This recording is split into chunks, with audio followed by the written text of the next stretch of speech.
I know how to stand up to a man.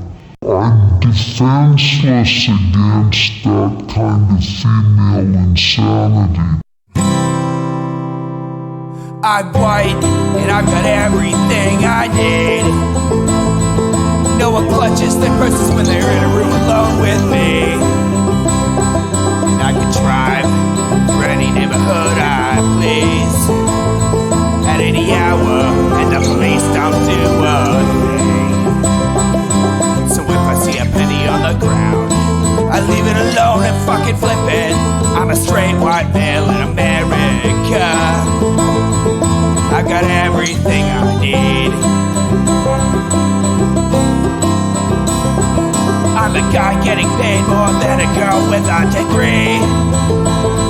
And I can walk down the streets after dark, no one wants to rape me. And I can get a girl pregnant and just as easily flee. Just like my straight white male dad did to me. So if I see a penny on the ground, I leave it alone and fucking flip it. I'm a straight white male in America. I've got all the luck I need. I've got a pile of broken mirrors and I'm walking under ladders and I'm spilling tons of salt, but to me that doesn't matter, cause my skin and my gender and my orientation are the best things to have if you live in this nation. I recommend it highly.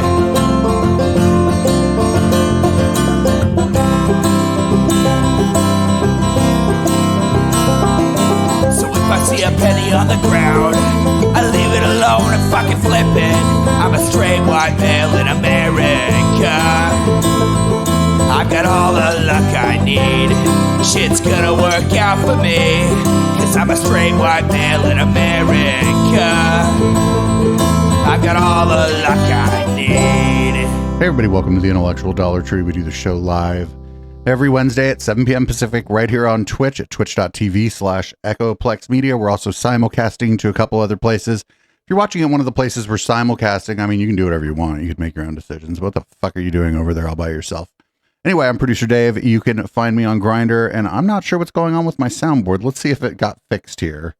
You fucking leave me alone. Okay, cool. It was fixed. Did you hear it at the beginning? It was like, roll, roll, roll, roll, roll, roll, roll, which is like me when I have to end the show. Like late at night. Anyway, what's up, HK? Introduce yourself. I am HK Perrin. You can find me on Mastodon at hperrin at port87.social. And you can find me on email at hperrin at port87.com, which is my own email service. Feel free to sign up. It's awesome. Fantastic. Can you find the gain knob and turn it up a little bit? Even more? You have me turn my gain up like every single time. How's that? That's better. That's better. It's almost maxed out now. That's amazing. I don't know what's going on. Maybe it's Pulse Audio, or if you're using, maybe it's the browser or something. Something's going on where, like, because it was low. Anyway, it's fine now. This is the number one podcast of audio adjustments live on the air. This is the flagship podcast of audio adjustments live on the air. I found the worst thing. You can see it on the screen. Oh gosh. I found the worst thing. Oh Jesus. You want to tell everybody what I found? So apparently Jordan Peterson and Tony Robbins had a talk, and I guess we're going to suffer through that now. Yeah, it's Jordan Peterson on the Tony Robbins show. So, yeah, I don't know. I didn't even realize Tony Robbins had a show. He does, and now our fake YouTube account is subscribed to it. So we get all kinds of fake information on how to get rich and learn about what yet another alleged sexual assaulter is doing. Let's get started. I'm not happy about this, but I mean, we do this exact show, and we were trying to stay away from the same usual suspects, so we're doing about half of that right now. Maybe after this, to clear our palate, we'll watch a show about a boat, because they have a new version of it. There isn't anything that can stand up against the truth. And I mean, I believe that, I think, to some degree, because it just seems self-evident. It's like, if the truth is deeply reflective of the structure of reality, the claim that the lie can dominate is the claim that the unreal can defeat the real. And that's, you are literally insane if you believe that. He's a clinical psychologist and a professor and a best-selling author, but I think the greatest thing about him is his... He was a clinical psychologist, doesn't he? He doesn't practice anymore, right? Right. He's a talk show host now, which is a fine thing to be. Yeah. Unless you're Jordan Peterson or Tony Robbins. He just will not bullshit about things. He tells the truth and he digs in. That's and not he's true. willing to look for the truth. He doesn't believe he just has it, but he also... The music behind this makes it sound like it's Jordan Peterson's funeral. No such luck, What I though. really wanted to chat with us about today I don't know is if it's in the middle of all this lighting, like if they chaos, don't have the white chaos. balance right. I mean, the white balance looks right. You can see the flowers, they look normal, but like his skin is like extra tan and it almost looks orange. You I think know, it might be a fake tan. it might be. There is a larger order, and the large order can be found by studying the stories of humanity. You know, the hero's journey is one of those stories. And perhaps, you know, he studies all the great religious texts, but he's been doing a whole series, some of you may have seen on the Bible, different portions of the Bible. Please help us welcome our friend, amazing soul, Dr. Jordan Peterson, everybody. Give it up for him. There's not really an audience there, is there? Jordan, thanks for joining us. Oh, there is. Hey, it's good to see you. What is it with all these Jordan's not even motherfuckers? there in person. No, but what is it with all these motherfuckers and their camera angles, dude? Why can't any one of these rich people get their camera like pointing down at like a 10 or 15 degree angle, like a fucking like they're trying not to have it look up their nose? It's gonna be terrible. Thank you for that introduction. Why even have a live audience if the guest isn't even there? I'm not sure that the applause is actually from the live audience too, because it sounded like he was in an arena. I think he's Constantining this. Well, I think we'll take off from that intro. The first thing I should let everybody know, this is a conclusion that people have come to across a variety of different disciplines. What's up with his video too? Literary criticism, computer intelligence. Like, see, like his eyebrows, how there's like purple, you know, almost like the stuff that you'd put under your eyes if you were a baseball player, like dark. You see this? I think he's got like a weird light pointed at him. Like it's not shining white light. It's shining like maybe he's got one of those RGB lights that creates like pseudo white by having like a red, green, and blue LED. Now you're fronting me off. Robotics, study of perception from the physiological perspective, a real coming together of observations across multiple disciplines. And so Both of here's these the dudes look fundamental terrible in their video, though. Realization. Yeah. Let's not get distracted We by have that, to though. see the world through a story. In fact, if you describe to someone the structure through which you see the world, what you're actually doing is telling them a story. I'm sorry, here's what way was to the think question? about it.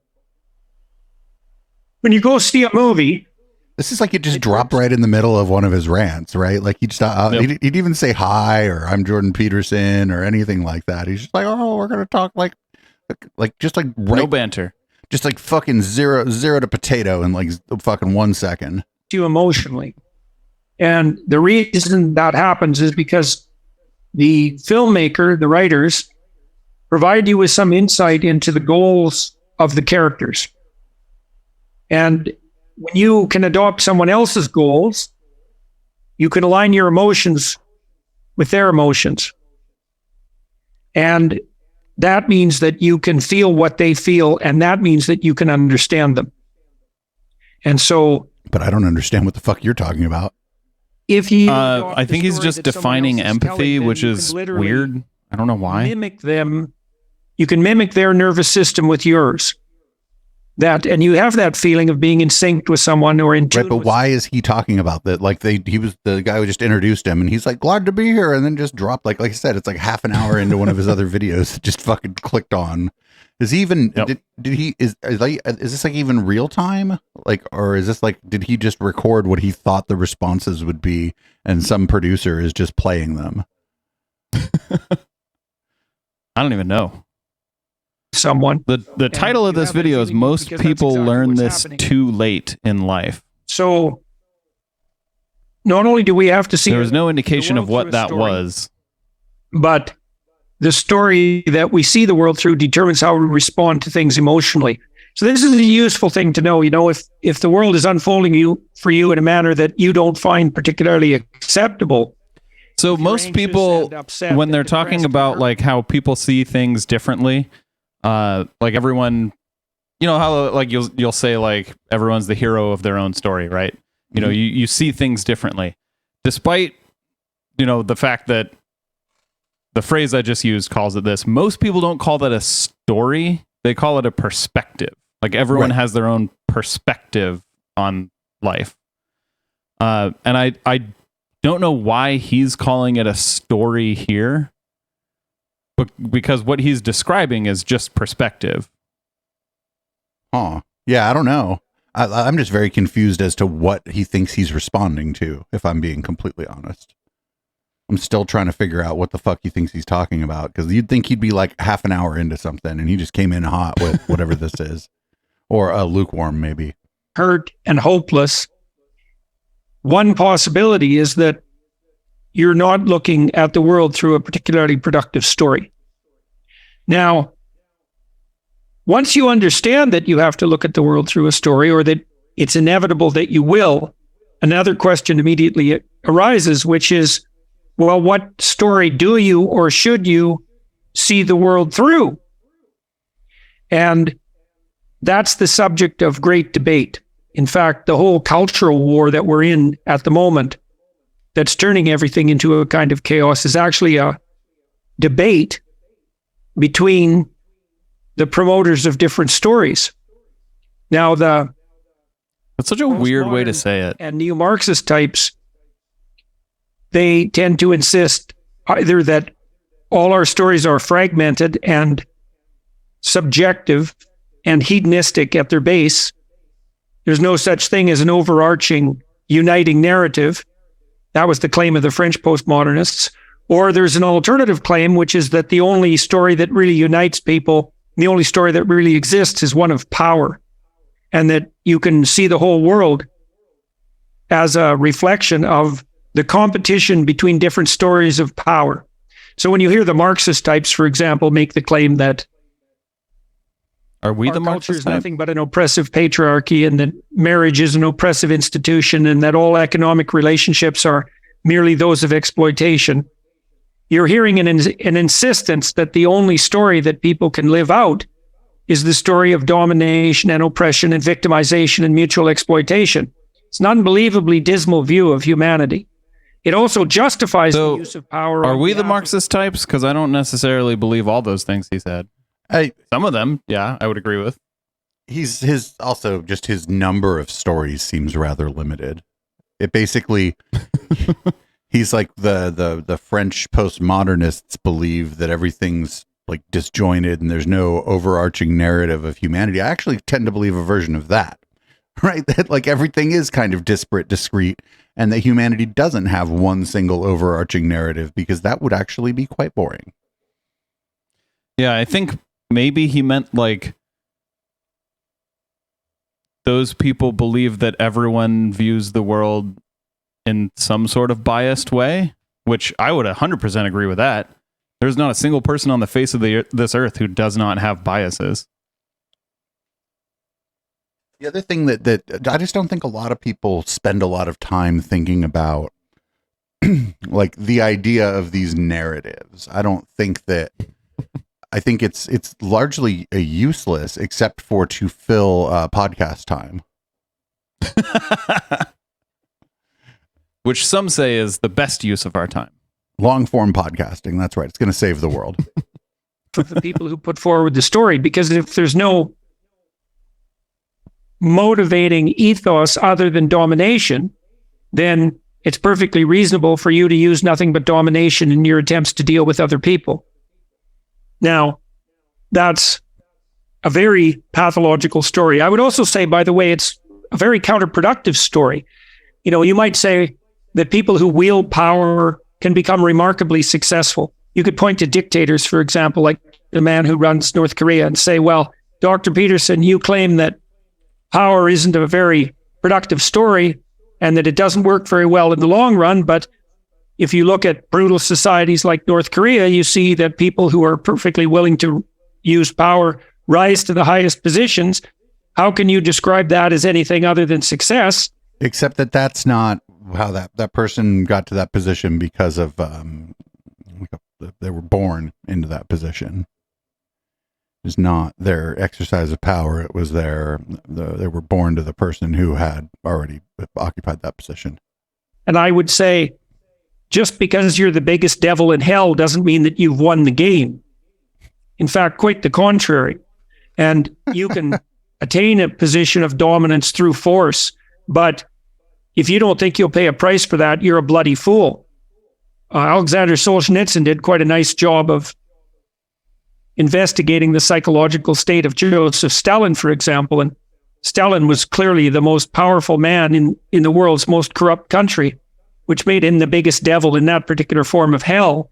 And these guys quit talking about the Gulag Archipelago. It's like they never read it, I swear. Well, what did he gain for his trouble? And I can tell you what he gained. It was that every single person around him lied about absolutely everything all the time.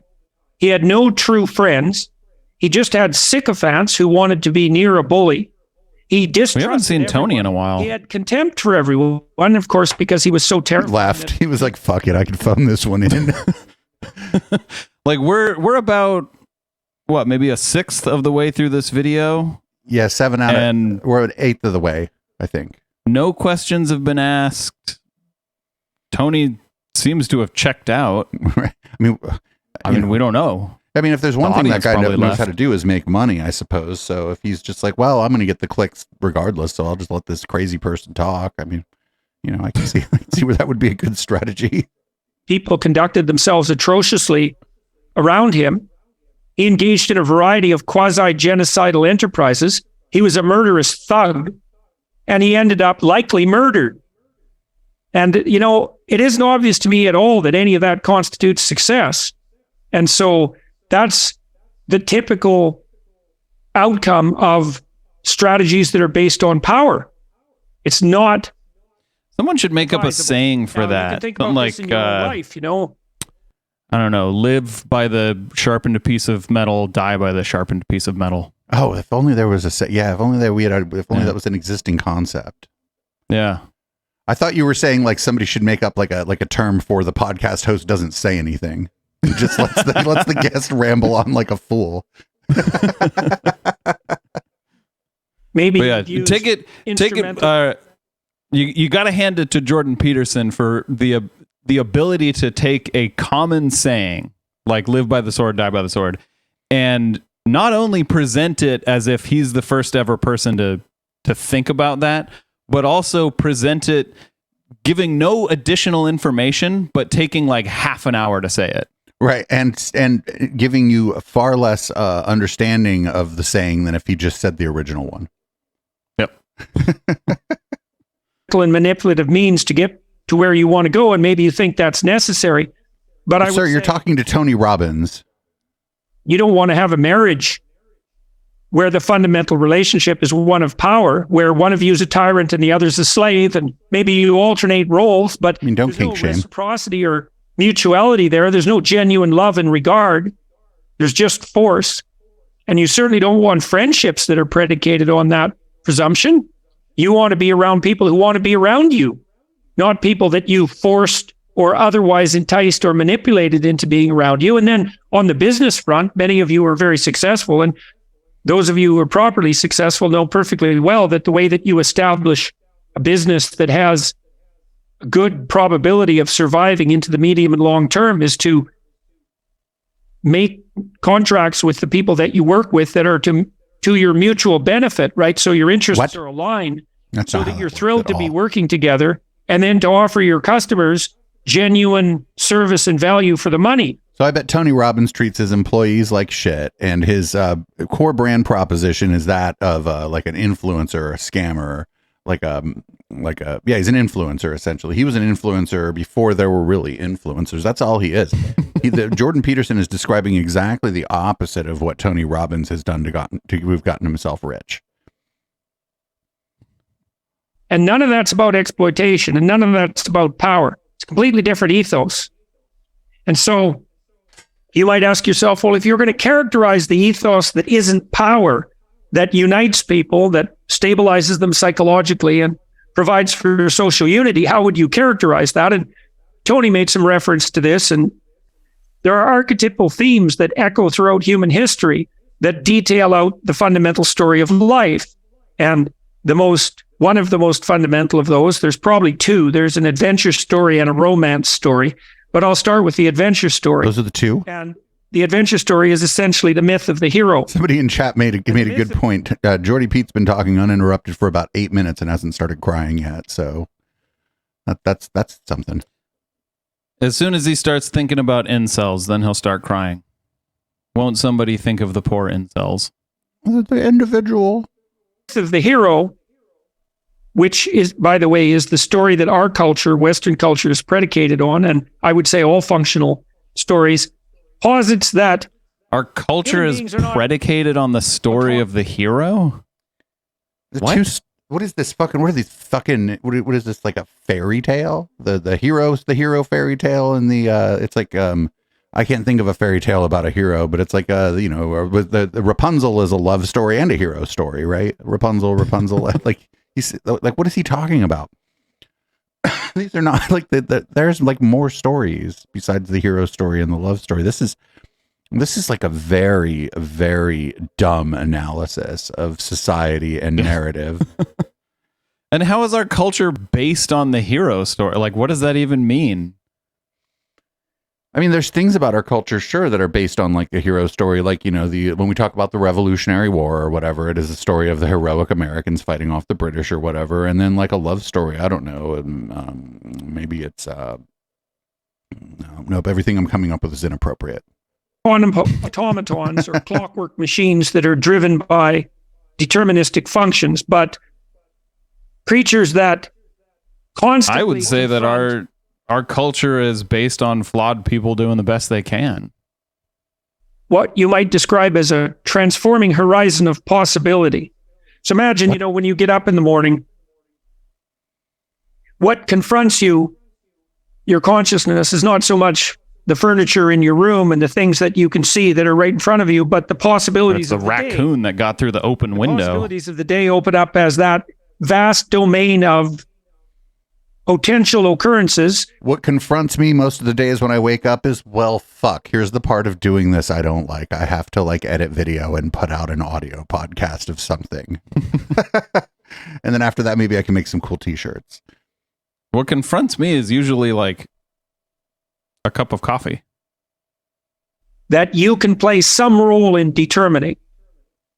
You're going to be thinking about the problems that you have that need to be solved, and you're going to be thinking about the opportunities that beckon to you that you could, in principle, take advantage of and utilize, if you have any sense, to your medium and long-term advantage, and simultaneously to the advantage of the other people around you. So that's a long way of saying what confronts you is, what do I have to do today? Yeah.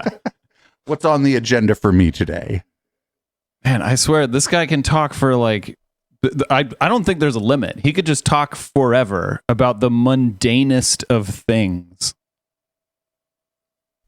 And so you're contending with a realm of possibility, and you shape that with your vision. And the way that that's portrayed in mythologies of the hero Shape is that generally with your some vision. motif that's analogous to that of a dragon fight. And so you can think about St. It's like George Pete's in that dragon. regard, and the ancient story is something like this. It's the story of The Hobbit, by the way. It's the story of The Lord of the Rings. It's the story of Harry Potter. It's the story. Wait, hold on. the movie Pause this John. for a second. So what he's saying is like when I get up in the morning and I think about what I'm going to do that day, that is analogous to The Lord of the Rings? I mean, for him, it might be. Who knows what the hell's going on in this guy's head, dude? But he's saying like just thinking about it, just deciding what to do that day is analogous to the story of The Lord of the Rings. Like today, I had absolutely not. Today, I had to decide: was I going to go acquire some caffeine first, or make biscuits and gravy first? And it was almost like that movie, The Never-Ending Story. In that, I just went back to bed. I mean, does he mean just that like the people in these stories had a decision of like whether to like go on the adventure? Because not all the stories are actually up to the hero, first of all. And second of all, yeah, people make decisions. Okay, cool. When people make the decision to stay home and watch TV, it generally doesn't make a good book. Because it's deeply embedded in the biblical corpus. It's Star Wars. It's everywhere. This story is that. Except that Star Wars is an allegory about fascism, and you would be the bad guy. You would be one of the bad guys in Star Wars, Jordy Pete. There's a city, and it's threatened by the emergence of ancient chaotic forces that were once under control.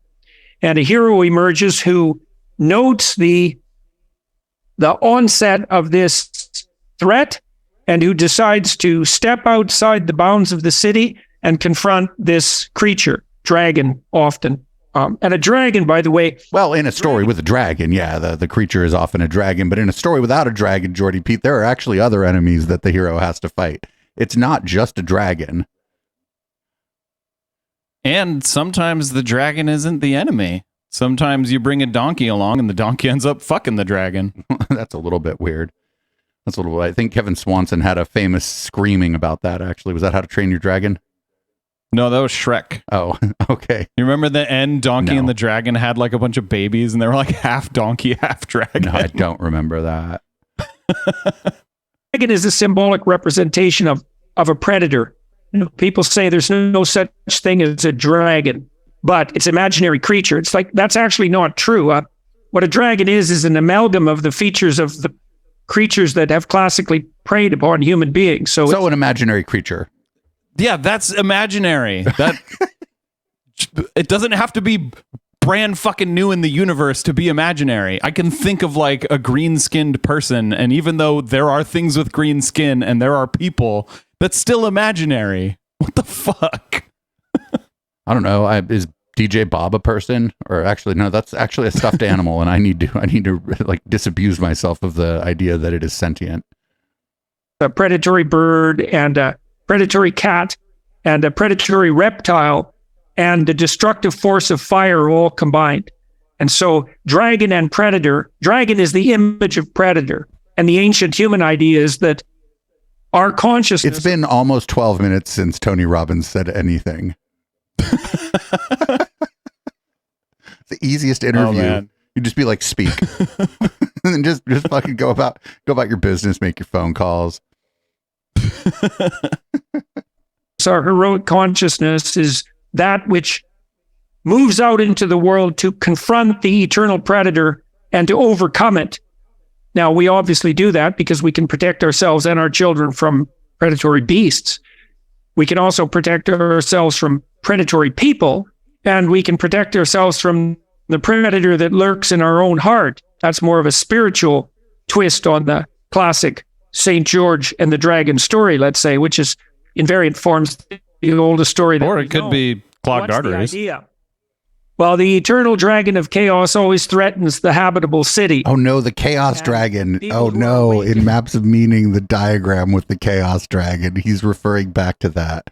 It's the worst diagram I've ever seen. If anybody wants, just look it up. If you're listening on the podcast or you're watching live or whatever, just look up Jordan Peterson chaos dragon diagram. It's terrible. Alert, and who are acting in accordance. So with the is he highest saying ethical that like principles. every story that has an adversary is analogous to a dragon? I don't know.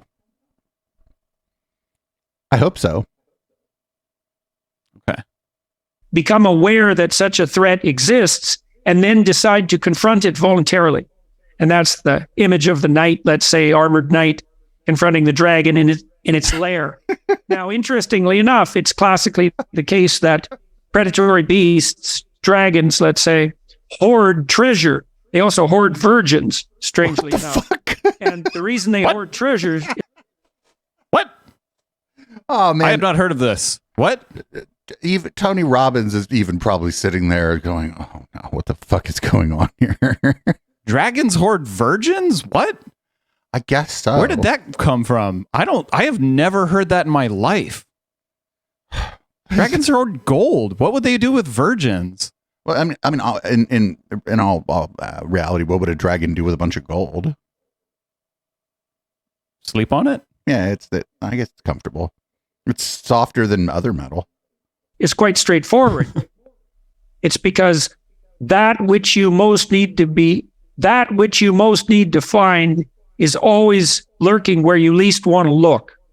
That's a good leitmotif for life. So you could imagine that there are things in your life that you're avoiding that you know you should do, that you don't want to confront, that frighten you, that activate your predator detection systems. Yeah, that's why we didn't watch this video last week in the post game, actually. It was something in my life that I knew I was going to have to confront, but I just didn't want to do it last week during the post game. So So I think now he's saying if you ever procrastinate, you're doing it because you're afraid of dragons?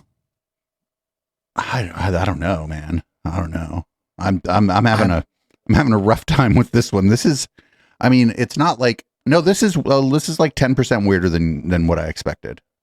This is pretty wild. Let's say, and if you can learn to organize yourself so that you have enough courage to take on that chaotic unknown, then you'll discover things about yourself and the world that you don't know and master them. And the consequence of that will be that you'll be rewarded. And that's, of course, the treasure that the dragon eternally guards. And the rule of thumb is fundamentally, well, the larger the dragon, you might be rewarded. You might also get injured. Or you might end up in the dragon's harem. Who knows? If I was like, I've never tried heroin. I guess I've just always been afraid. Maybe I should go out and do heroin. I don't think I'll be rewarded for that choice. You might feel like it the first time. Yeah. Of course, the treasure that the dragon eternally guards, and the rule of thumb is fundamentally. It is funny that eternal. I would, I guess, be chasing the dragon at that point. Guards, and the rule of thumb is fundamentally, well, the larger. Is that the heroin? dragon, the more That saying comes from heroin, right? I don't know. The rule of thumb is fundamentally, well, the larger the dragon, the more likely you're going to get eaten. But by the same token, the larger the treasure. The virginal motif in that story is the motif of the virgin, is that women are, what would you say, deeply inclined to be attracted to male figures who are capable of taking on chaos and prevailing. Or dragons. So if you're the sort of person who can confront Girls the love unknown dragons in a visionary manner, and you can shape it into the cosmos that's habitable and good, then that also makes you maximally attractive as a partner. And that, as I said, that's the oldest story we know. In fact, the oldest written story we know is a Mesopotamian story called the Enuma Elish, where the main hero, Marduk, is in fact a St. George-like figure who confronts a dragon who threatens the entire world with destruction. And that's essentially the motif of most adventure stories. Sometimes the hero confronts a giant. But like he's saying that like I think I know what he's doing. He's trying to talk to like young men who think, I'm struggling to find a girl. What do I need to do to find a girl? And what he's saying is like, oh, you just need to like confront literally any fear you have and like go out and accomplish something. And girls love a guy who's accomplished something. And that's just not true. Like if, let's say you did accomplish something amazing. Let's say like you like built a new kind of car that was like really, really good at fuel efficiency or something. I don't know. You did something actually really cool. If that's literally the only thing interesting about you, then like most people, not just women, but most people won't want to be around you. So I'm not sure that he's necessarily doing that, but I can see where a person might think that. He's been talking a lot about like heroes and dragons. I feel like he missed his calling. He should be doing like YA graphic novels. actually. He missed his calling. But he's so bad at it. Oh, well, okay, so it would be better for the world if he was doing YA graphic novels. Yeah, I agree. Okay. Yeah. Sorry, I misspoke. Dragon and the giant is usually a symbol of something like the corrupt state. So, there's two variants of heroes, and one variant of hero confronts chaos as such, just disorder and uncertainty, and the other variant of hero confronts corrupt gigantism. That's a good way of thinking about it, and that's another eternal enemy of human progress on the psychological and social front, right? The tendency of organizations to develop into tyrannical giants that have to be slain in order for proper order to be established. And so 16 minutes in. That story of confrontation with chaos is extraordinarily deeply rooted in Western culture. You see it expressed in its most fundamental form, arguably, in Christianity. Does he think that the Western culture is the only culture that has like the hero story? Or dragons?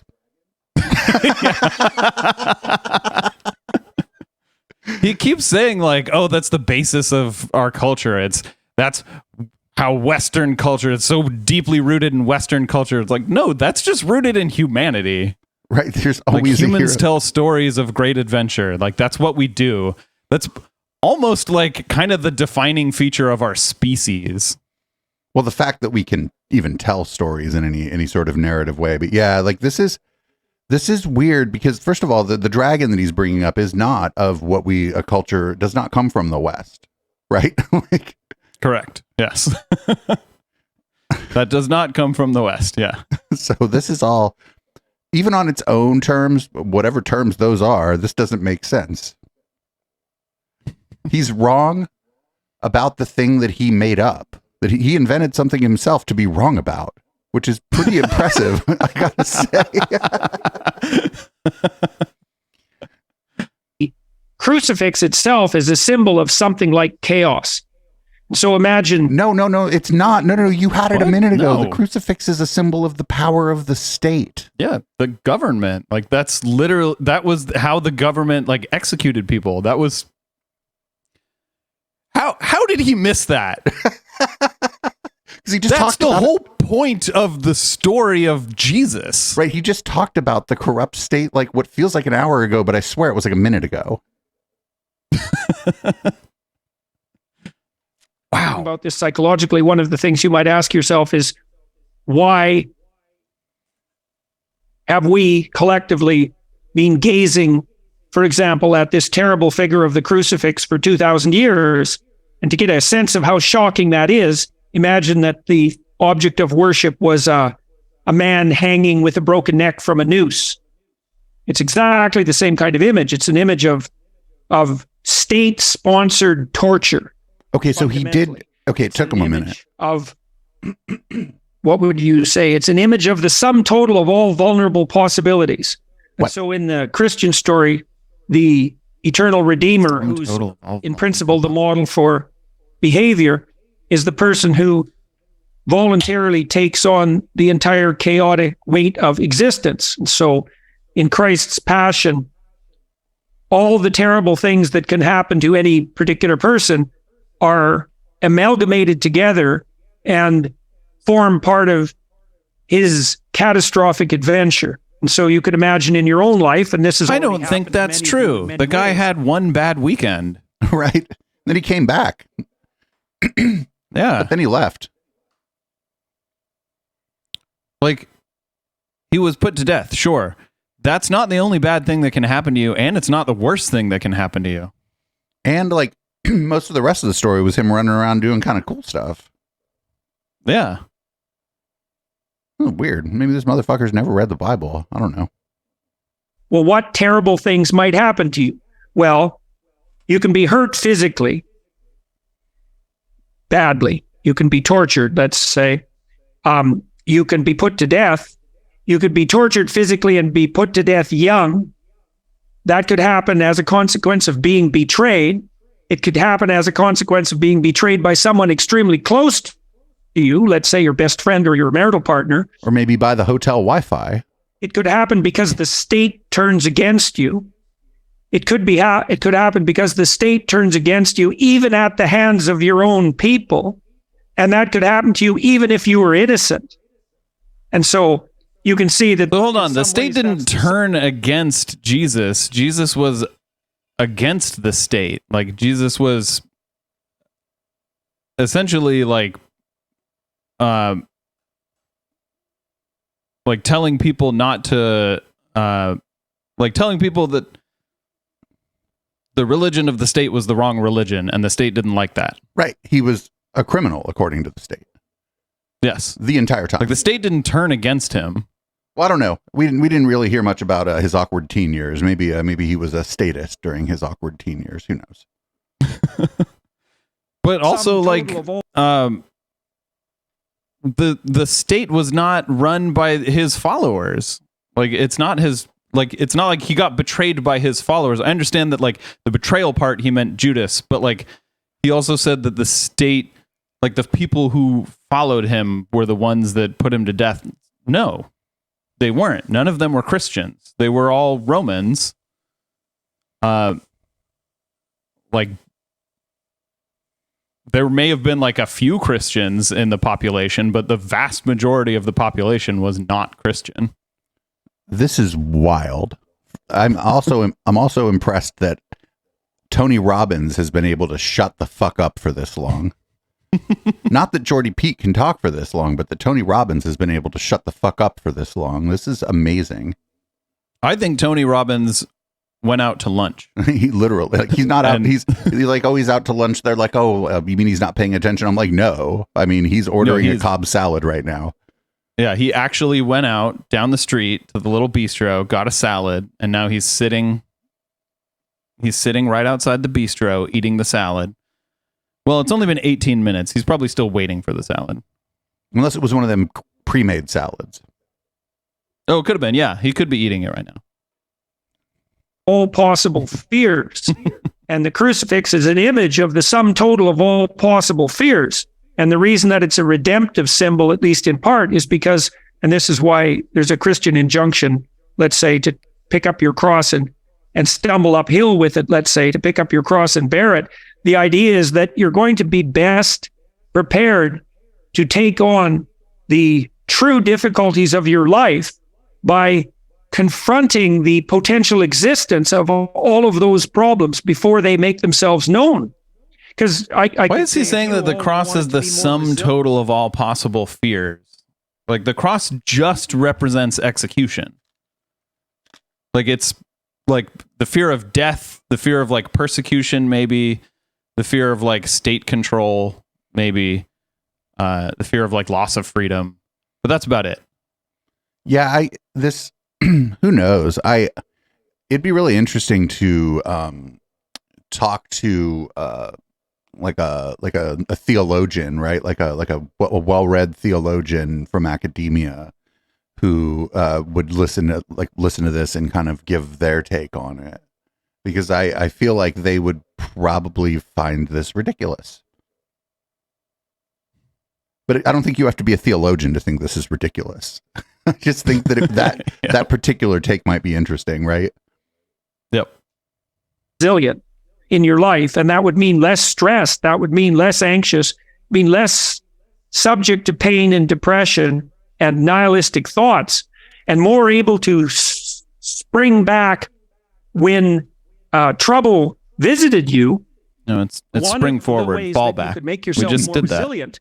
Would be to envision, for example, how you would react to, well, perhaps bad medical news on your behalf or on the behalf of someone you love, or betrayal by someone close to you, including yourself, or being potentially mobbed and alienated by your social group or your ethnic group or your political group. How do you betray yourself? Being subject to the tyranny. I mean, I think it's more metaphorical, right? It's like when you when you make, like, he's probably talking about, like, self-destructive behavior. Okay. Like smoking and drinking and, you know, the things that doing benzos. Maybe, but that was prescribed by. It was actually the psychiatric community that betrayed him. of the state or your own weakness, to walk through that and to face that as a, what would you say, as a inevitable, likely reality, and to fortify your character in, what would you say, in preparation for that eventuality. And you could ask yourself, as sensible people, well, how the hell could it possibly be any different? You know perfectly well that you're not going to be prepared to confront anything that you avoid. Obviously, how can you prepare yourself to confront something that you're going to avoid? And given that you know that Wait, what? You could your life prepare is going to be avoid rife it. with a set Right, that would be a way to confront something, actually, right? Like, remember when we had Frost from Bullshido on? One of the things he said about a fight, he said the best way to prepare for a fight is to fucking figure out how to get away from the fight, right? Like, There you go. and that's a guy who's been in some fights, and he was just like, you know, he's like, that's the best thing to do, actually, is just run. He's like, don't fight people. He's like, that's bad. So you could prepare for a fight by being fast. Like, prepare for a fight by knowing where all the exits are. So just to recap this video so far, Good luck. we're about 20 minutes in. Tony Robbins has not appeared since he was first on camera in the very beginning of the film. What is this? David? What is video. this, David? Fuck. What is this? A David Fuller video where he's like, in this film? I couldn't think of the word video for a second there. That's because this guy's scrambling basically- your brain. The Chaos Dragon has scrambled your brain. Yep. In the past 20 minutes, we've discovered that everything is dragons, and you're all afraid to do everything, and that's why women don't want you. of irreducible difficulties, how could you possibly be any better prepared than to face that beforehand and to understand that that's part of your destiny? And then even more to take... I mean, that hold on on. as- So, like, you do have to prepare for something, even if you're avoiding it. Like, you could be avoiding it for, like, because you're not prepared. Right. It's like a tactical retreat. Or it could even be like, you know, like I need to go and compete in a race, or I want to, you know, run a marathon. I'm not going to run the marathon tomorrow because I haven't trained, so I'll wait until next year and I'll train first. It would be a really bad idea, Jordan Peterson, to just go run a marathon without training. Do you remember that movie, The Karate Kid? Yeah. Yeah, how he had to like wax on and wax. He was avoiding fights by training. He was avoiding the thing that he was preparing for because he was busy preparing for it. That's like, And like telling people that they should just rush into everything without preparing for it is bad. Like, that's how you die. voluntarily as something that you're not only willing to do, but maybe capable of learning to do, well, with, I suppose, in a spirit of radical acceptance, and maybe even now and then something approximating joy. You know, it's a lot to ask for, right? That you have to maintain your moral compass and your hopeful optimism in the face of the worst that can happen to you. But what the hell's your alternative? cynicism. It serves me well.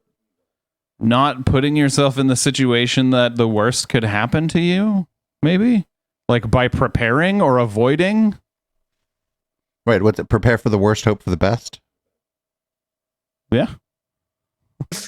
If the chickens do come home to roost and things start to go badly for you, and you are terrified by that and embittered as a consequence, and then you turn away from what's positive and highest, all that's going to happen clearly is that your suffering is going to get a lot worse, and that you're going to distribute that suffering to the people around you.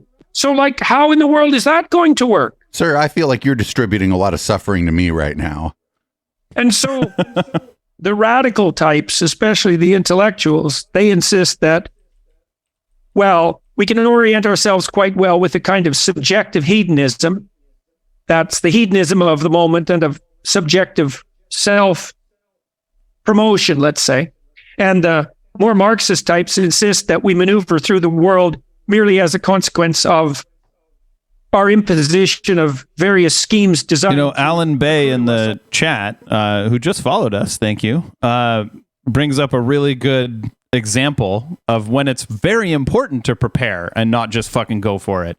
Scuba diving. Right. If you do not prepare, if you don't, learn how to scuba dive properly, like let's say you have a fear of the ocean and you're like, okay, well, I'm just going to go scuba dive. I'm going to take Jordan Peterson's advice. I'm just going to go out there and fucking do it. Not even try to prepare for this. Like, you will die for sure. 100%. You won't know what you're doing. You'll fuck something up and you will die. Like, scuba divers die when they're not prepared. Right. Or if you're just, maybe your goal isn't necessarily scuba diving, but you'd like to see some underwater cave. And so if you don't even think about the idea of scuba equipment, then you just go into the underwater cave, 100%, you might see it once. But you should avoid that underwater cave until you learn to fucking scuba dive. You'll see how it looks on the way in. Yeah, and maybe as you die and you hallucinate, you'll see a dragon. Who knows? All the power. But there's no evidence that a hedonistic orientation towards life works. Ooh, perhaps checking out the Titanic was just said in the chat. I mean, they sort of prepared, but I don't even want to get into that. That's why most of us mature beyond the state we're at when we're 2 years old. And there's no evidence at all that an orientation towards power and domination actually constitutes a good strategy psychologically or socially. So all that's complete bloody rubbish as far as I can tell. And I think there's endless evidence now gathered on all sorts of fronts to indicate that that's the case. And then you might say, well, as I mentioned before, what's the alternative? And the alternative is something like full frontal nudity, confrontation with the most dreadful elements of existence. So in the Christian story, I can take full frontal confrontation with the most dreadful elements of existence. Okay, what exactly is he doing to the dragon? I don't know. Sounds hot though. I mean, I'm not into it, but whatever. Hot maybe if it were anyone else but Jordan Peterson. Maybe he makes his wife dress as a dragon. Who knows? In the Christian sense, is to take on the full catastrophe of vulnerable existence, right? To face the reality of death, to face the reality of torture and betrayal at the hands of friends, enemies, and the state. To understand that that's part and parcel of destiny. But it doesn't end there, and that's quite interesting too. Well, this doesn't end ever. Think that you've lived a very deep life or a very long life if you haven't come to understand at some point in your life that there are worse things than death, and maybe worse things than pain. You can see this make itself manifest in people who develop post-traumatic stress disorder. People who have PTSD are generally not merely people who've been hurt by life. People in the chat are like, what was the question? Is this an interview? Like, I swear Tony Robbins could have just said, this is Jordan Peterson talk. You'd be like, that's basically what he did say. There are people who've been touched by malevolence, and it's one thing to suffer, but it's another thing to suffer pointlessly at the hands of people who are doing nothing but trying to produce suffering. And that's not a bad definition of evil. And so, and anyone with any sense who has paid any attention at all, for example, to the history of the 20th century knows perfectly well that a sensible person clearly admits to the existence of evil. I mean, how else would you characterize what happened in Nazi Germany or in the Stalinist Soviet Union or in Maoist China? So I feel like this right here is where he and I would disagree about the definition of evil, because I feel like he's implying that like any sensible person will say that there are things that are like objectively evil. And I would disagree. I don't believe in objective evil. Evil is subjective. Right. Even if there are things that we all agree or that almost everyone agrees is like evil behavior, or even people in history who've been evil, we're still making value judgments. Mm-hmm. Absolutely. Yeah. So like to Hitler, the Nazis weren't evil. So evil has to be subjective, or else Hitler would have understood that what he was doing is evil. And maybe he did.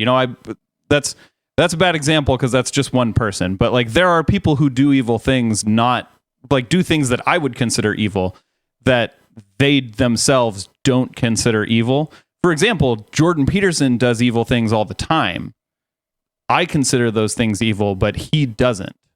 I mean, if you don't think that's evil, then you don't attribute the same meaning to the word that I attribute to it, let's say. It's a stark reality. That's exactly what I said, yeah. You and I have different definitions of evil, man. Along with the contemplation of your own morality, is that you have to contend with the existence of malevolence. And the way that's laid out in the Christian story, which is a variant of the hero myth, by the way, the deepest variant of it, arguably, that you have to confront malevolence itself as well as mortal vulnerability. I mean, he did say arguably. All right. Well, arguably a beer is a sandwich. In order to maximize your resilience and, weirdly enough, to maybe the metal can counts as bread. You see, we can argue about it. With the insistence that it's fully wrong, but we could still argue about it.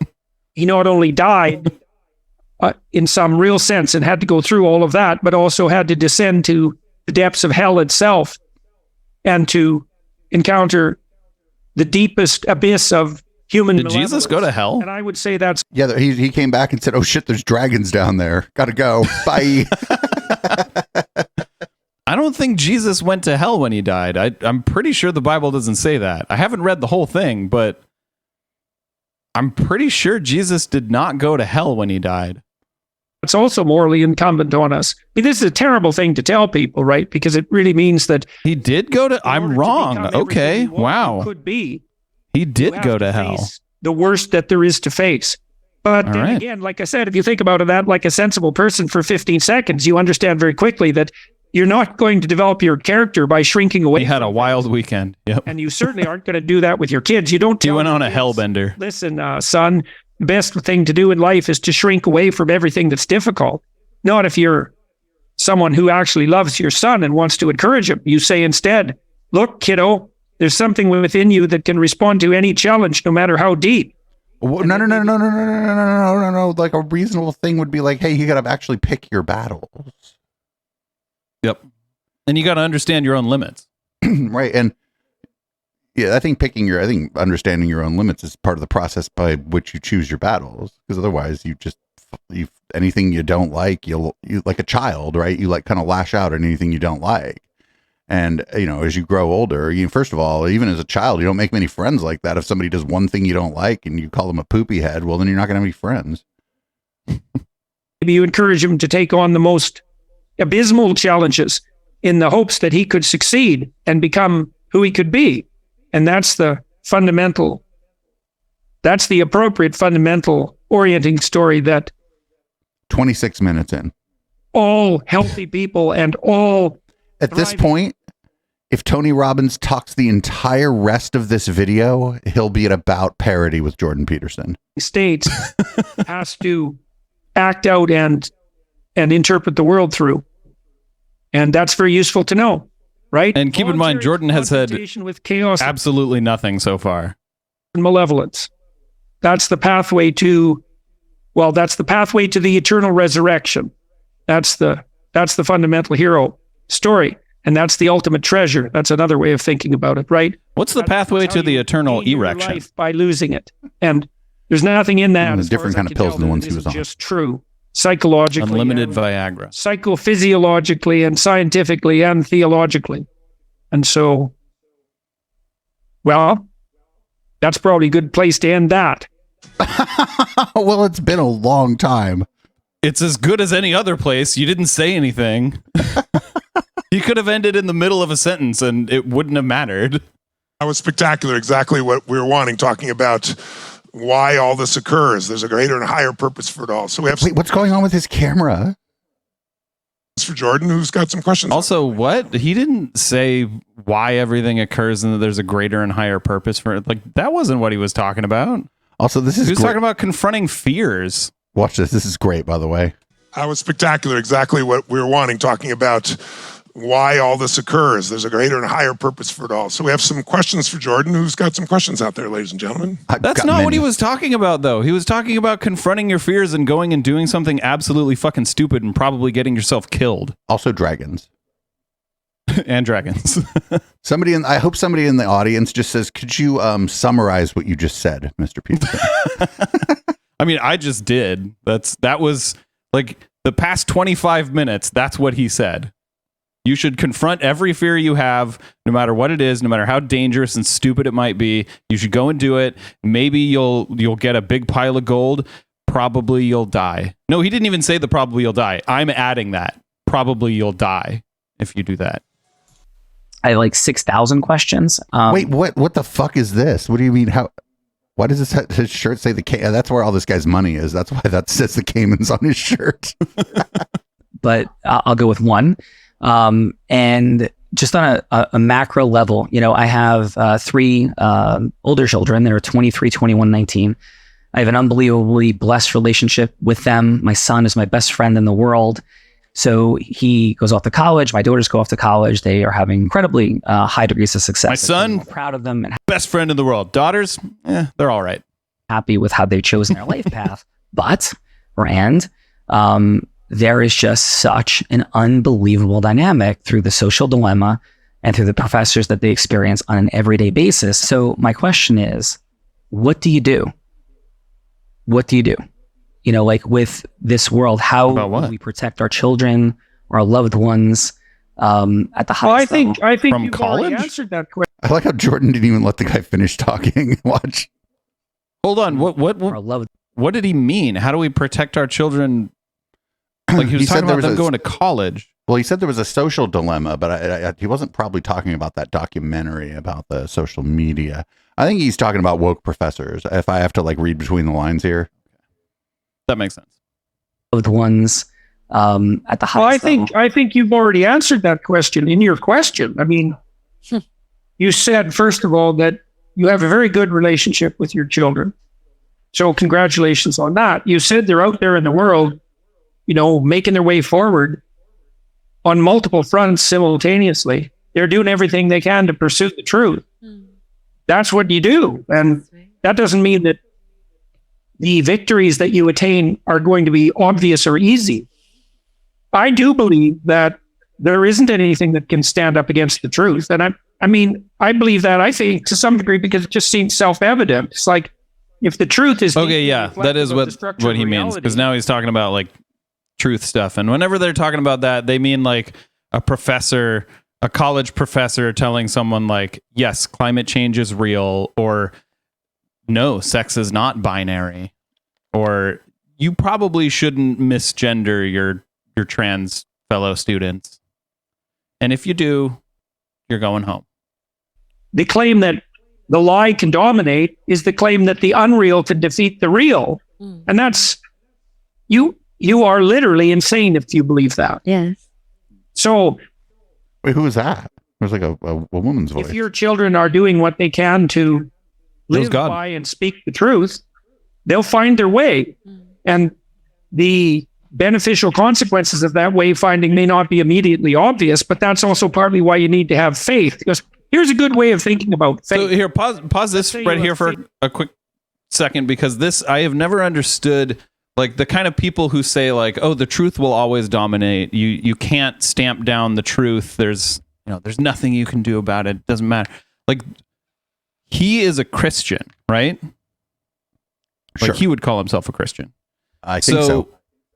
He thinks that that's the truth, which, fine, that's up to him. He does understand that that is not the dominant perspective in the world, right?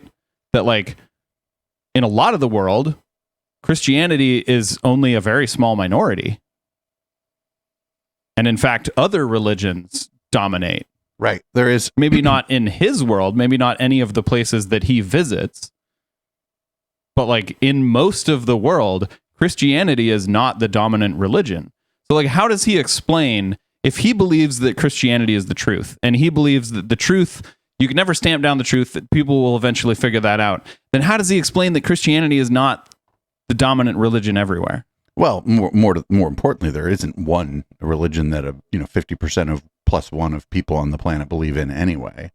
So there is no dominant narrative or whatever, and that's fine actually. I'm okay with that. I don't know. It's weird. This is weird. Also, he's not even answering. First of all, he didn't even let the guy finish the fucking question because he was like, I haven't talked enough yet. So I don't know. Just tell your kid to fucking pretend the professor is a dragon and slay the dragon or some shit. Faith in the truth. Well, but then if I tell the truth, I'm going to get into trouble. And then you might think, well, then I better not say what I have to say, or I better lie in this situation because otherwise there's going to be trouble. Well, that just means that you have misplaced faith in your current interpretation of trouble. Because a deeper faith says, and this is very useful to know, if you're telling the truth, whatever happens is the best thing that could happen. Yeah. Right. Mm-mm. That's the statement of faith. So in the opening sections of Genesis, it's the word of God that creates habitable order out of chaos.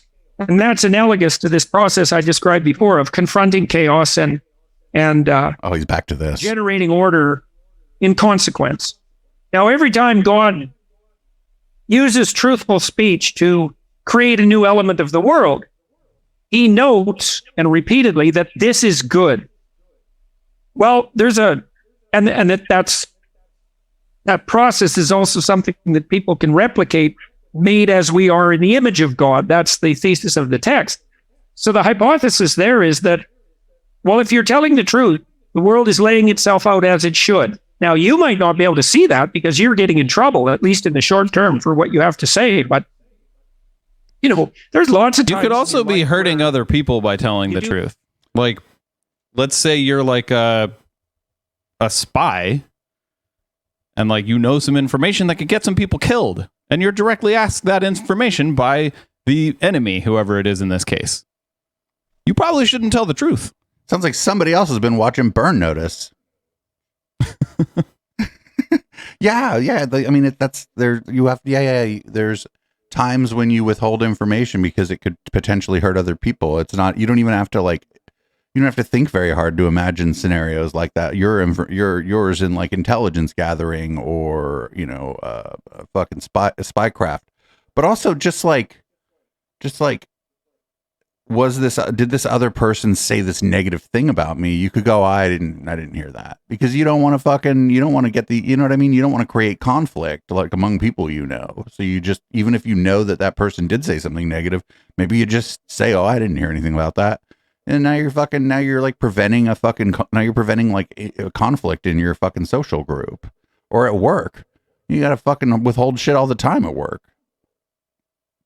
Why are you late? It's not like I decided to hit snooze. It's like, oh, there was traffic. I mean, what the fuck? Do something that feels good right now and it isn't so good in a week. And there's plenty of times when the reverse is true. If you do something difficult now, it might get you in all sorts of trouble. And it turns out that in 2 years, that was the best decision you could have ever possibly made. Well, that's what the truth is like. It's like, it's not going to be easy, but it's going to be. Has there never been a time in his life where he did something difficult and then later regretted it? That's statement of faith. I can think of this world is so fucking black and white. I can think of a scenario in which he took the more difficult path and it didn't seem to work out for him very well. He disappeared for damn near a year and almost died. Then it sounds like you've already inculcated that in your kids. So I think that was the easier path, though, right? It was ostensibly, or it was supposed to be the easier path. Turns out it wasn't, and he almost died. But he thought it was the easier path, right? Yeah, I don't know who. It's hard to tell. That story's a little convoluted. So I'm just surprised you didn't come out of that joining Scientology, honestly. Sit back to some degree and let it play out. Encourage them to continue doing what they're doing and watch. And don't assume that if things are going sideways from time to time, that means that, the whole game is lost. I found, for example, this very peculiar thing to have learned is that the people who have most viciously attacked me have done me the greatest favor. Me. Oh, well, then unblock me on Twitter. For 3 years to unfold, and it was quite brutal in the intermediary desert, let's say. But that's still how it inevitably worked out. Thank you. Who's the next question? Dr. Peterson, thank you so much for the opportunity. Wait, where's this guy? Questions. This is. I'm having a hard time believing that this was done in real time in any sort of meaningful way. To talk to you. In your book, The 12 Rules for Life, this is kind of playing off of what Sean may have said, but rule number 8, you said, tell the truth or at least don't tell a lie. And so many times I find that, and you said there really are no atheists, just people who don't understand the God they serve. Yeah. And But those are. But is this a question? to myself, sometimes I find that a lot of people, one of Tony's coaches was talking to me once and he said, Michael, he goes, there's a difference between the truth and the whole truth. And that really dawned on me once. And some people tell the truth and exclude parts of things in life that shade the story. Is that not, but like, don't we all know that? That's why they say it in court. Yeah, that's all the whole you truth. You swear to tell the truth, the whole truth, and nothing but the truth. Right.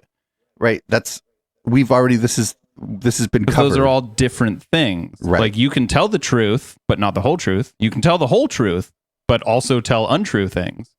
So you say, do you swear to tell the truth, the whole truth, and nothing but the truth? Yeah, did he never even like think to process that when he first heard that statement? I'm wondering if this guy's just never watched Matlock. And I find that I do that with myself sometimes. And I was just curious if you could shade some light on that rule number 8. It really impacted There's a couple of questions. Shade some light? I'll take that apart. So first of all,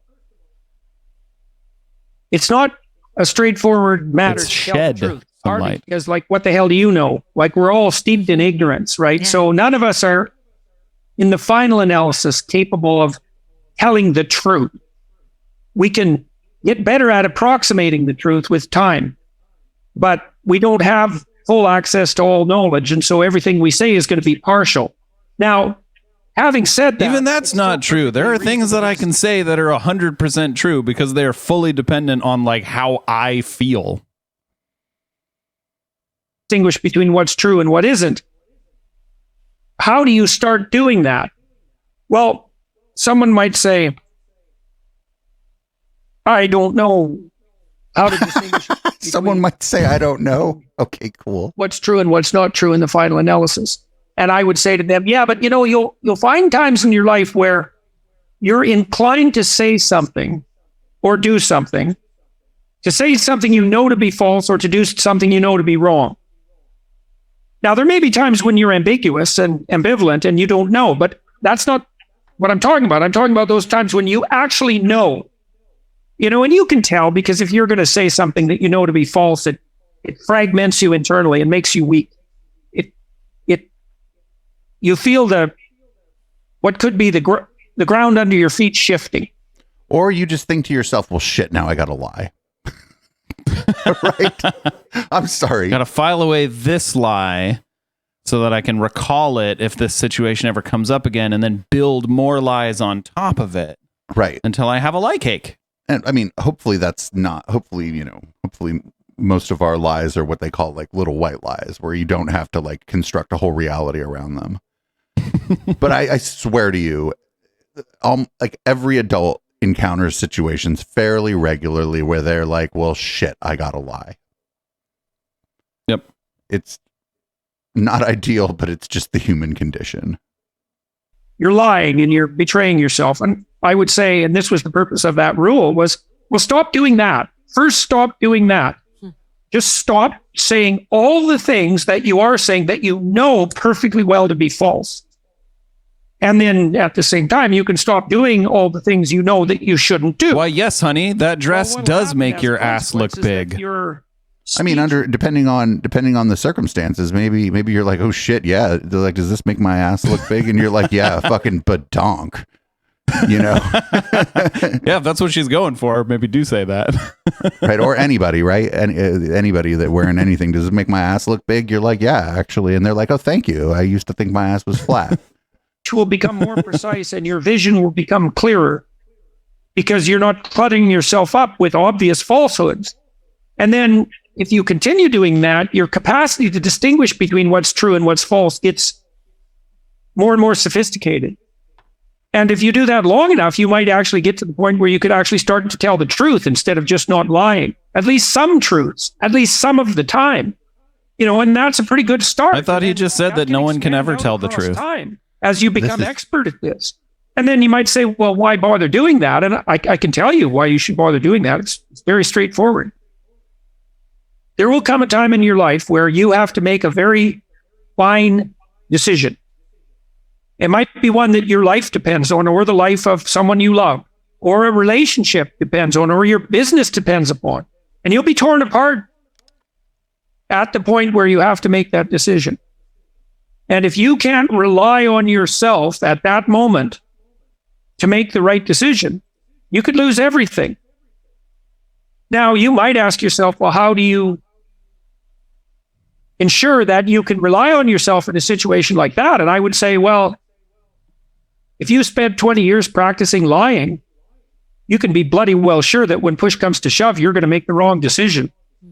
But again, like your example earlier of like somebody working in intelligence, like working in the field in intelligence, literally your job is to lie. You are a professional liar, possibly with a diplomatic cover. Like, yep.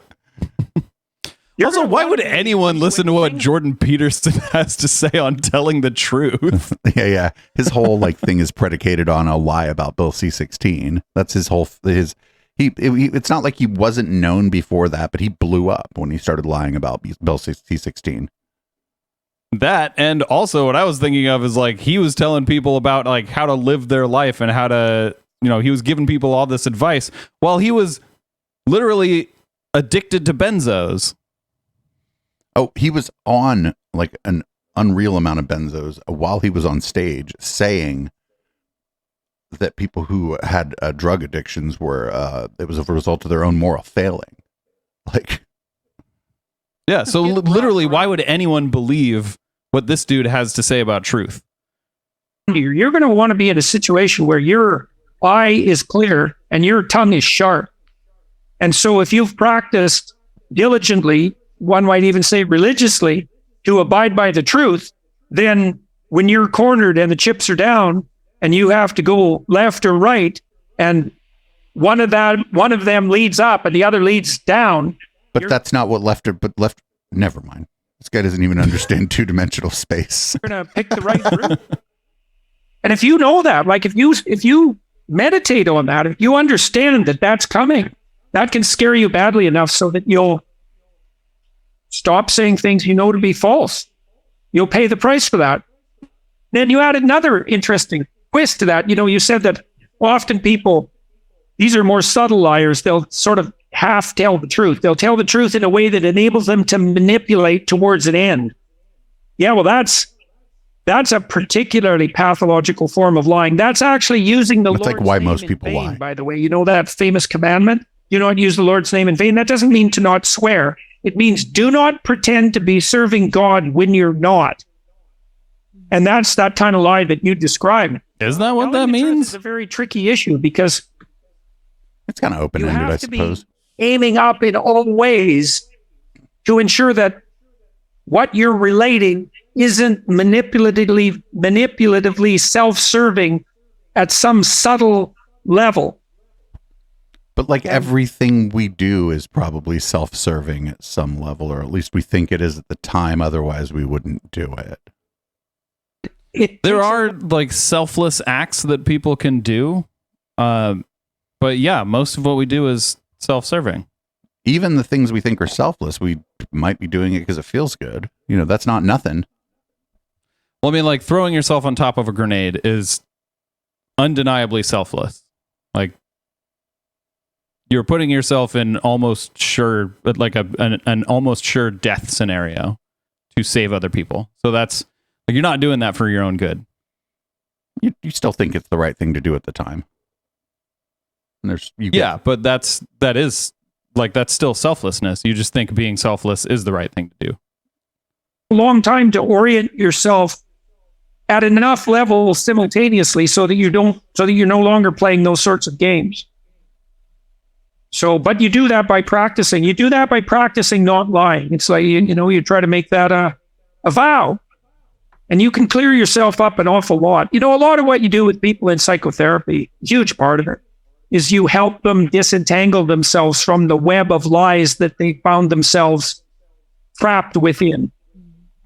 Decades of lies sometimes, or multiple lifetimes even, because you do see families from time to time that are so wrapped up in lies that it goes back 3 or 4 generations. It's just lies nonstop at every possible level. And families that are full of compulsive liars, you say. All of that has to be sorted out. And you often are doing that working as a psychotherapist. You can do that with a sustained moral effort on your own behalf. I mean, part of what you're doing, if you're a religious practitioner and you go and confess, is that you're trying to remind yourself about what lies you're telling. And you might you're not always confessing about a lie. If you go to confession, you might be confessing about an action you took or an action you didn't take. Or maybe a truth that you told that really fucked some shit up because you shouldn't have fucking opened your goddamn mouth. Like, it's actually that confession thing is like fairly open-ended, right? You can stop doing it. I think you can go in there and say anything, right? I think so. You can get good at what you practice. Not anything. If you tell someone, if you tell a priest that you're going to harm someone, they still have to report that, right? Oh, I don't know. I don't think a priest is a mandatory reporter, but I don't want to spend too much time on this because I don't know the answer to the question. So, but what I mean is, you can say anything. I could go in there and tell them, oh, I bought some food today and I felt like I was overpriced. That's a confession, right? I suppose so. Dickens' process is, if you think about it, that we all do, right? People finding what the lies are that are holding them back and changing them right then and there with enough emotion. Question, Mary. Thank you, Dr. Peterson. Thanks, Tony and Sage. I've heard you say, Dr. Peterson, and what I love about these stories of mythology and biblical stories is I've heard you say it de-isolates us and it gives us something that's like, wow, I'm not alone. A lot of people feel this way. And, hearing you explain this and sitting through some of the speakers that we've had earlier, I have the feeling that, wow, this world is continuing, the chaos keeps coming. And it feels overwhelming when I really think about the big picture of it sometimes and the complexity of it all and the things I will never understand this, whether it's financials or AI or all that the world is moving into, the dynamics of countries. I'm shaking just talking about it. I'm wondering, my experience is almost like there's these islands of order. I find that in my family. I find that in a safe community, mom and dad, friends. Oh, mom and dad went with you to the Tony Robbins event. That's a fucking dysfunctional ass family. I don't know if that's a woman's perspective of wow, there's a lot going on out there. Whoa. That's women. Women always be fucking frazzled by the world around them. Bitches be Men frazzled. Famously never frazzled. By people and something that I understand. Is that a proper representation? I think you've got it. He cut her off. He cut off everybody that asked a question. To be fair, she was rambling, but for him to decide that it's time for her to stop talking because she's rambling seems a bit silly. Yes. He loves the sound of his own voice, though. Right. I mean, first of all, it's inevitably the case that, what would you say? You confront an infinite expanse of ignorance. What even was the question again here? There wasn't one. Okay. So just the world seems big and frightening. And the world is a complicated place, and sometimes the world is scary. I feel like she needs help from someone much better than Jordan Peterson. Or maybe she's fine. And she's just saying that sometimes the world is complicated and scary, and that's okay. That's the okay. Yeah, that would be the if she feels like she needs help, though, she should get it from someone other than Jordan Peterson. And definitely stop giving Tony Robbins money.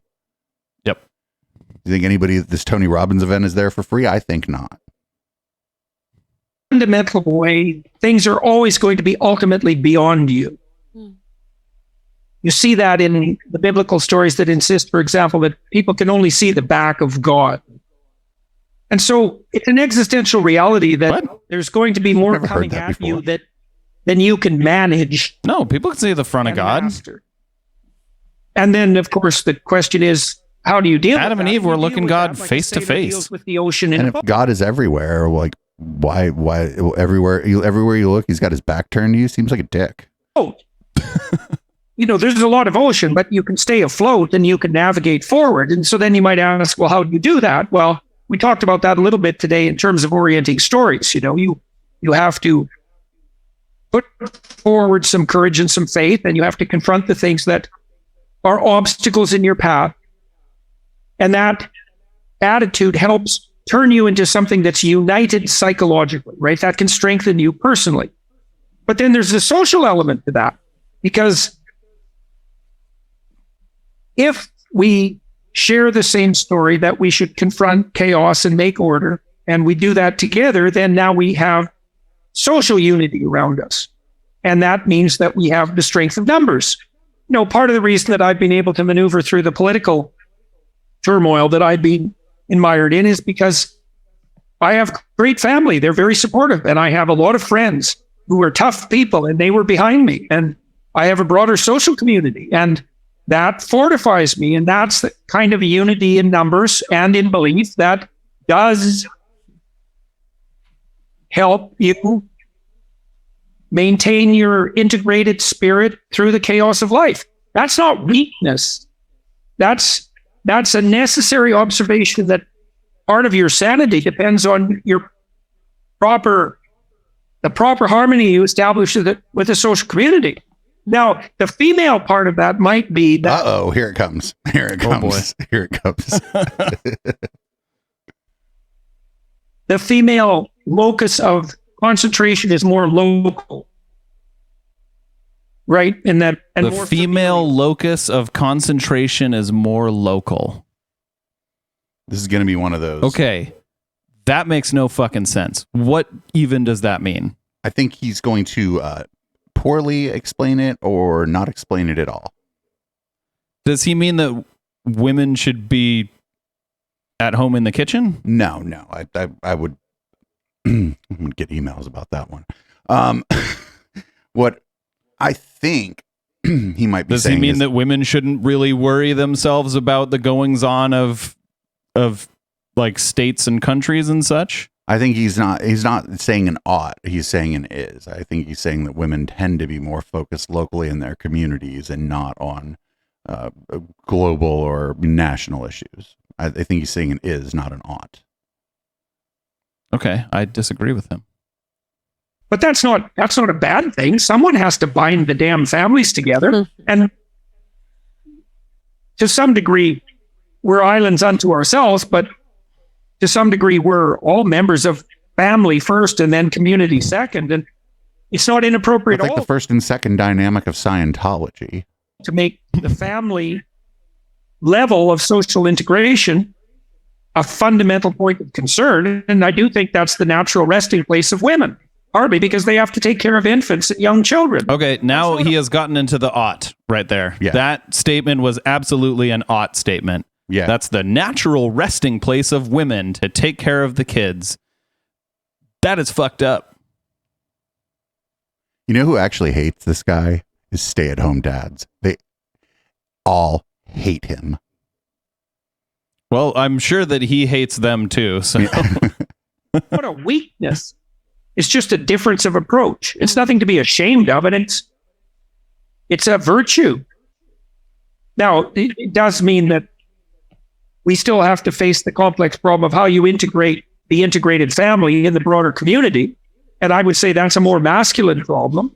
What? That doesn't mean men and women can't address the same damn problem, but all things being equal, there's still a different level of natural concern. None of that. This is like reason. This is like reading the Google memo. Yeah. When I counsel women, for example, that guy sure went away quick. Say, well, look, once you have a child, you're fundamental. I'm surprised Daily Wire didn't offer him millions of dollars. Look, once you have a child, your fundamental concern should be your child. And that's true whether you're a father or a mother, but it's particularly true if you're a mother, especially if you have an infant. Then women will say, well, what do I do about my career? You know, I feel guilty because Well, wait, hold on. Why wouldn't it be particularly true if you're the father of an infant? It's because this is like a, I mean, his view on this is like very old and traditional and sexist. Yeah. Or I feel guilty. Well, when I'm pursuing my career. he'll say just absolutely fucking contradictory statements. I feel guilty because I'm not pursuing my career, or I feel guilty when I'm pursuing my career that I'm not attending to my child. Women can be screwed both ways in that matter. I would say, well, look, it's perfectly reasonable for you to model successful adaptation to the broader social community for your kids. You know, you have to get your act together. This guy was like a psychologist or psychiatrist? Psychologist. Like, he's supposed to like help people. And he's basically saying like women belong in the kitchen. Yeah, I can't imagine like if when he was in his clinical practice, I can't imagine too many women sticking with him for a very long time. If he was legitimately like saying these things in a clinical setting, which I'm a little bit skeptical of, actually. I can imagine a lot of husbands forcing their wives to go see him. People like Steven Crowder. Oh God, yeah. But I'm also kind of skeptical that this is what he would tell a patient, like a client or whatever. Even though he is kind of who he is, I'm just skeptical that when he was doing this stuff, that this is what he was saying. Then you have to integrate you and your family in the broader community. You should be serving all of that simultaneously. That's a virtue. And women might approach that family first and broader social world second, and maybe men the other way around. No, it's a loose rule of thumb, but both of those approaches can work just fine, and they work great in tandem. Beautiful. One more. Dr. Peterson, thank you. No, Tony, that was not beautiful. That was absolutely fucking despicable. That was a terrible answer. Fuck you, Jordan. Beautiful. One more. Dr. Peterson, thank you. The question I have for you is, there's a lot of chaos in the world, and I sometimes wonder what, or maybe have a hard time deciding what part of the chaos am I responsible for uniquely confronting. So Tony's very passionate about ending hunger, for example, with their billions of meals. And I have kind of racked my brain over time and not found that same kind of passion for a particular, cause like that. And I wonder how might a person, make that choice? That's a great question. Well, I'll tell you a little story first. God, of course. That's a great question. I'm not going to answer it at all. Fuck your question. Worthwhile knowing.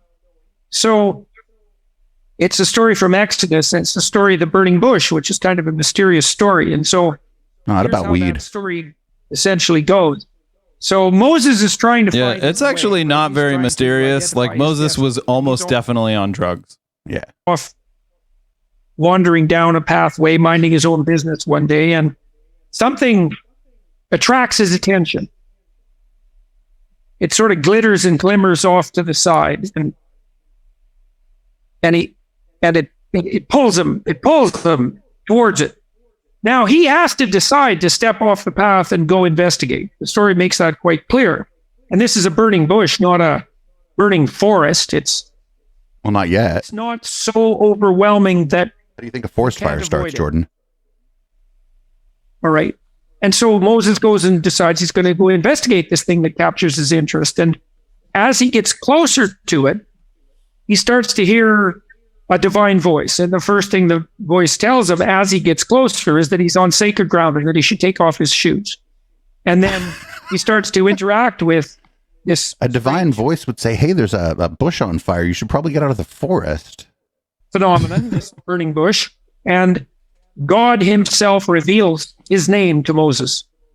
So what does that mean? Well, here's one thing it means. Lots of things grip our interest, and not really of our own accord, right? You can't really pick what you're interested in. It picks you. Now, you can pick whether or not you pursue it or not, and you can pick how diligently you pursue it. But the interest itself manifests itself in a kind of autonomous manner. Now, you might ask yourself, well, what would happen if you really pursued what gripped your interest? And the answer is, well, you get deeper and deeper into it. And the deeper you get into something, the more you're beginning to tread on sacred ground, because there's no difference between sacred and deep. They're the same idea. And the idea in the burning bush story is that if you attend to what compels your interest with enough diligence, the nature of being itself will reveal itself to you. And that's true. So you might say, what I'm taking away from this is that if I am very interested in speedrunning Super Mario Brothers for the original Nintendo, I should do that to find God. Stay up long Keep enough. doing you that might. every day, and eventually God will start talking to me. Drink enough Red Bull, you might. hey, well, how does that burning bush appear then in the confines of normal life? And I would say it appears in two ways. It appears in the guise of what interests Nintendo. And it appears in the guise of what Super Mario sets itself before you as a problem. So I would say, the as a speedrunning starter, part. you can try this. Do this over a couple of days. Write down what bothers you. Oh, right now I there's don't gonna have. be things There's about not life. enough paper in the world right now, Jordy Pete. About I mean, he would be on the list at the top. situation, about the details of your personal life, your relationships with other people that bother you. Now, a million things could bother you, and some things do. Those are your problems. And your destiny is in your problems. And then I would also say, well, watch yourself for a couple of weeks and see what you're doing when what you're doing appears meaningful, right? When your interest is gripped and you're compelled. Because when you're in the place where you are, when your interest is compelled and you're gripped, you're where you should be. And one of the things you want to learn is how to be there more. You have to kind of treat yourself like a stranger to figure that out because, well, as you said, you haven't been able to find your path precisely. Well, that means you don't know who the hell you are. Well, that's what it means fundamentally. You may know some things about yourself, but you don't know yourself as deeply as you might. You have to understand that there's a certain degree of arbitrary strangeness about you and about the things that will compel you and grip you. And you need to discover what those are. And paying attention can help. It's like, Right, one, we're over time, and two, I can't take it anymore. I do believe, though, that he is right, that the more you try to speed run Super Mario Brothers for the original Nintendo Entertainment System, the closer you will be to God. So if that's your goal, you should spend all day speedrunning. That was the worst interview I've ever seen. Was it even an interview? He didn't even ask any questions. Well, doesn't there have to be a question for it to be an interview? The audience made some quest statements. Yeah, I think only the last guy actually asked a question, and he didn't even fucking answer it. He was like, "Let me tell you about Moses instead." He did kind of say to like write down things that are bothering you. I suppose he meant to like take an inventory of what you think you can change about the world. If I'm going to be charitable to this guy, which whatever. Everybody gets one. Everybody gets one a show, or no, you get one a show where Dave tries to be charitable to you. I was expecting, first of all, something more entertaining. I was expecting to get a better episode of the podcast out of this interview. Honestly, I was sort of expecting to hear more of like that grind set shit and like listen to Jordy Pete explain why the grind set is good or some shit like that. But the questions were from the audience and it was like a monologue. Wasn't great. Not the best episode of the Intellectual Dollar Tree, and probably not the best episode of Tony Robbins' podcast either. That whole first part where Jordan was just talking nonstop for like, what, 25 minutes, 30 minutes, 3 days. like that. All of the advice, all of the actual advice that he gave, which essentially he said nothing, but in some parts he bordered on what you would consider advice, and it was fucking terrible. You should prepare for things. Like, maybe don't let your fears control your life, but also, like, don't just decide that whatever fear you have, you're just going to try and overcome it immediately. Like, if you're afraid of heights, maybe put on a parachute before you jump out of a plane. Right. Or don't go straight to skydiving. Yeah, maybe that too. Try a ladder. Be like, but that's a fear of ladders is distinct from fear of heights. I hate ladders, but I'm not afraid of heights. But I don't want to get into ladders and heights and that kind of stuff. Although I feel like it would be a much more interesting conversation than the thing we just watched, which was a very low bar to clear. I was gonna say there's no takeaway from this. That was stupid. That sucked. I hope the post game is better than the fucking show. We're gonna go ahead and give the episode out as a freebie on Patreon, by the way, for people if they want to get it. And because like I feel like people are just, if they've listened this far, they've really been ripped off, honestly. So your time is worth something, and I'm sorry to have wasted it in this way. If you listened at 2x, the show isn't free for you. But if you listened at 1x, you can go to patreon.com/Echoplex and get the post game for free, which should be more a good would be the word I'm looking for. HK, you want to read the show out? Yes, I do. Thank you for joining us. This has been the Intellectual Dollar Tree. We do this show live every Wednesday night at 7 p.m. Pacific on twitch.tv/Echoplex Media. If you would like to see any of our other shows, you can find out information all about them at echoplexmedia.com. And if you'd like to support us, you can do that in one of two places. You can do it at patreon.com/Echoplex, or you can do it at eplex.store. If you're listening live, stick around so that after the song, you can hear the post game. And if you're listening on the podcast, like Dave said, the post game for this show will be available on the Patreon. And now this is Boomers by Periscope.